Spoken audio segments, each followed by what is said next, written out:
Hit TV YouTube channels లో మీ వ్యాపార ప్రకటనలకు మరియు ప్రమోషనల్ ఇంటర్వ్యూస్ కోసం వెంటనే సంప్రదించండి. సార్ ఇప్పుడు మనం ఏదైనా కొత్తగా ఫ్లాట్ కొనే ముందు ఒక అపార్ట్మెంట్లో ఒక ఫ్లాట్ కొనే ముందు సో అందరూ ఒక మాట చెప్తున్నారు, రేరా నెంబర్ కనుక్కొని అని. అసలు ఆ రేరా అంటే ఏంటి? అసలు రేరా నెంబర్ అంటే ఏంటి? అసలు ఒకసారి మాకు చెప్పండి sir. RERA RERA very important body. Real estate regulatory authority act, RERA act. Okay.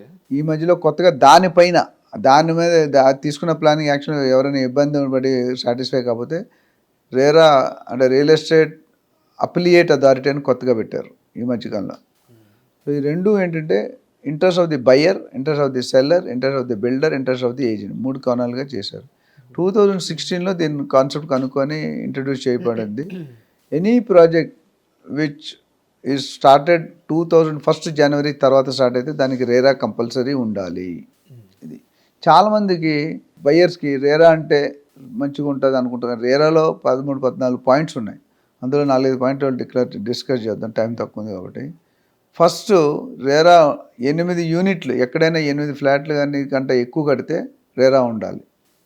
రెండోది 500 స్క్వేర్ మీటర్ ల్యాండ్ మీద కంటే ఎక్కువ కడితే రేరా ఉండాలి. సో రేరా అనేది 2 విధాలుగా ఉంటుంది. ఒకటి కంపెనీకి రేరా ఉండాలి, ఒకటి ప్రాజెక్టుకి రేరా ఉండాలి. రెండు కన్ఫ్యూజ్ అవుతున్నారు. కంపెనీ రేరా కాన్స్టెంట్గా ఉంటుంది, project to project RERA number మారుతుంటుంది.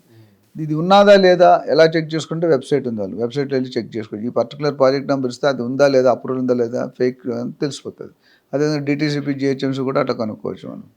రెండోది బయ్యర్ అంటే బిల్డర్ అనేవాడు. ఫస్ట్ డిస్కస్ చేద్దాం మూడిట్లో. బిల్డర్ అనేవాడు ఏంటంటే అంతకుముందు అప్రూవల్ ఇలా తీసుకుని కట్టేది ఇలా కట్టేవాడు, పైకి నిలిచి వాటర్ ట్యాంక్లో. అంటే పైన ఏమో అడ్డాపు ఉండదు, కిందంటే ల్యాండ్ ఉంటుంది. దానికి కట్టుబడి చేయడానికి దీనివల్ల చాలామంది మోసపోతున్నారు, ఇబ్బంది పడుతున్నారు అనే దృష్టిలో ఏం చెప్పారంటే permission to build, permission to operate, రెండు ఎంతమంది సింగిల్ పర్మిషన్ ఇచ్చేవారు, ఇప్పుడు డబుల్ పర్మిషన్. అంటే ఫస్ట్ దాంట్లో ఏం చేస్తారంటే మీరు చెప్తారు ఆ బ్లూ ప్రింట్ అని, ఇక్కడ పార్క్ పెడతాను, ఇక్కడ ఫ్లాట్ కడతాను, అక్కడ స్విమ్మింగ్ పూల్ కడతారు. లాస్ట్లో ఇప్పుడు ఈ సపోజ్ వాళ్ళు ఒక 1000 ప్లాట్లు వేస్తున్నారు అనుకోండి ఫర్ ఎగ్జాంపుల్. 1000 ప్లాట్లో 10% గవర్నమెంట్కి మార్టిగేజ్ చేయాలి. అంటే you cannot sell them, loans రావు, మార్టిగేజ్కి వెళ్ళిపోతాయి. అది ఎప్పుడు రిలీజ్ చేస్తారంటే ఈ ప్రాజెక్ట్ కంప్లీట్ టీఎల్పీ, ఎల్పీ అని ఇస్తారు, temporary layout permit number layout. First TLP మీద అమ్ముకోవచ్చు. టీఎల్పీలో వీళ్ళు చెప్పారు కదా ఇవి చేస్తాను, ప్రాజెక్ట్ అయిపోయిందని చెప్తారు 2 years 3 years, అప్పుడు వచ్చి చెక్ చేసుకుంటారు.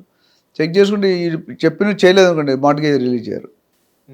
So 10% of the project cost will subsidise, లేదా జైల్లో కూడా పెట్టవచ్చు, అంత పవర్స్ ఉన్నాయి రేరాకి. అది ఫస్ట్ స్టెప్. రెండోది ఏం చేస్తుంటే ఒక దగ్గర డబ్బులు తీసుకొని రెండో ప్రాజెక్ట్ డైవర్ట్ చేస్తున్నారు డబ్బులు.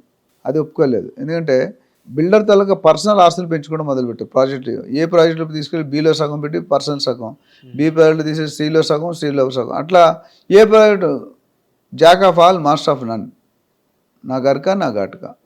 అది బయర్స్ చాలామంది మోసపోతున్నారు. ప్రీ లాంచ్ అని అవన్నీ ఉంటుంది, తర్వాత మాట్లాడదాం అది. సో ఇప్పుడు గవర్నమెంట్ ఏం చేస్తుంటే ఎస్క్రో అకౌంట్, మీరు కలెక్ట్ చేసే ప్రతి రూపాయికి 70 పైసలు మీరు నాకు అకౌంట్ చెప్పాలి, 30 పైసలు మీ లాభం కింద వదులుకున్నాను. ఆ 70 పైసలు వీళ్ళు పర్మిషన్ లేకుండా కానీ ఖర్చు పెడితే దే విల్ బి పెనలైజ్డ్. అది రెండో కండిషన్. మూడో కండిషను డిలే అయింది ప్రాజెక్ట్ డిలే అయింది అంటే పెనాల్టీ కట్టాలిగా బిల్డర్కి, బయర్కి, లేదా ఇంట్రెస్ట్ కట్టాలి. ఆ రూల్ కంపల్సరీ చేశారు. మీరు 2 సంవత్సరాలు చేస్తే 3 నెలల వరకు ఓకే, 4 సంవత్సరాలు చేస్తే మిగతా 2 సంవత్సరాలకి డబ్బులు కట్టాలి. అది ఒకటి. అందులో ఇంకో పాయింట్ అంటే మనం సేల్ అగ్రిమెంట్ ఇచ్చినప్పుడు కొన్ని స్పెసిఫికేషన్ ఇస్తాం, ఇది ఇస్తాను, ఫినోలెక్స్ ఇస్తాను, లేకపోతే హిందీవేర్ ఇస్తాను, కొన్ని మేక్స్ పెడతారు. అది ఇవ్వకుండా వేరేది ఇస్తే మాత్రం స్పెసిఫికేషన్ మీరు ఏం కమిట్ అయ్యారు, ఎంత ఒప్పుకున్నారు అంతే ఇవ్వాలి. అందులో మార్చితే వాళ్ళ మీద పెనాల్టీ వేస్తారు. సో ఇలాంటి పాయింట్లు బిల్డర్ యాంగిల్లో పెట్టారు. అయితే ఇది ఎప్పుడు కూడా బిల్డర్ తప్పు చేస్తే ఏం చేయాలని మనం చాలాసార్లు మాట్లాడాం, కానీ బయ్యర్ తప్పు చేస్తే ఏం చేయాలని ఎక్కడా మాట్లాడలే. రేరాలో కొత్తగా ఇంట్రడ్యూస్ చేశారు. ఏంటంటే బిల్డర్ తప్పు చేసినట్టు మనం పెనాల్టీ ఎలా వేస్తాం, బయ్యర్ కూడా ఎలా తప్పు చేస్తాడు, కావాలని చేయడు. మీరు ఈఎంఐలు కట్టారు, 40, 50, 60 ఈఎంఐస్ ఉంటాయి, రైట్, ఈక్వేటెడ్ మంత్లీ ఇన్స్టాల్మెంట్స్. అది మీరు ఫెయిల్ అయ్యారు, జాబ్ పోయింది, బిజినెస్ లాస్ అయింది, మీరు కట్టలేరుగా. మరి కట్టకపోతే బిల్డర్ నీకు పేరు ఫ్లాట్ కట్టేస్తున్నాడు కదా, లేదా ప్లాట్ ఇస్తున్నాడు కదా. సో అప్పుడు builder can file a case to against buyer to RERA. So అది 2-3 నెలల తర్వాత వేస్తారు. అట్లా ఇందాక చెప్పినట్టు బిల్డర్ ఎక్కడ డివైడ్ అయితే buyer can file a case to RERA against builder. ఇది రెండోది. మూడోది ఏజెంట్ అనేది జనరల్గా రేరా లైసెన్స్ ఉండాలి. ఎందుకంటే చాలామంది ఏజెంట్స్ మోసం చేస్తున్నారు అన్నది వాస్తవం. సో వాళ్ళకి లైసెన్స్ ఇచ్చే ముందు ఎలిజిబిలిటీ క్రైటీరియా ఉంటుంది. ఆ ఎలిజిబిలిటీ క్రైటీరియాని చూసుకొని they will have to do it. So ఎప్పుడైనా సపోజ్ ఒక ఏజెంట్ మనకు మోసం చేస్తాడంటే the buyer or builder can file a case against the agent to the RERA. అదేవిధంగా మన సర్వీస్ తీసుకుని బ్రోకరేజెస్ ఇవ్వం, కొంతమంది కమిషన్ ఛార్జెస్ ఇవ్వం, అప్పుడు agent can file a case against the buyer or builder. ఆ ఏజెంట్ కావాలంటే 5 సంవత్సరాలు ఉంటుంది. చాలా ఎఫ్ఐఆర్ కేసెస్ ఉన్నాయి, ఎన్రోల్డ్ బిజినెస్లోని అతా పతా వెబ్సైట్ ఆఫీస్ ఇవన్నీ కూడా చెక్ చేస్తారు, చెక్ చేసి ఇస్తారు.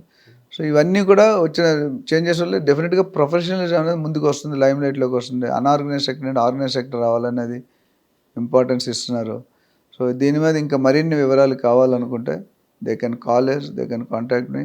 బట్ డెఫినెట్గా రేరా లేకుండా కొనుక్కోవడం కరెక్ట్ కాదు. Okay, thank you sir. Thank you. Hit TV app ని డౌన్లోడ్ చేసుకోండి. ఇందులో short news, live news, entertainment movies అన్ని అవైలబుల్ గా ఉన్నాయి. హిట్ టీవీ యాప్ని ఫ్రీగా డౌన్లోడ్ చేసుకోండి.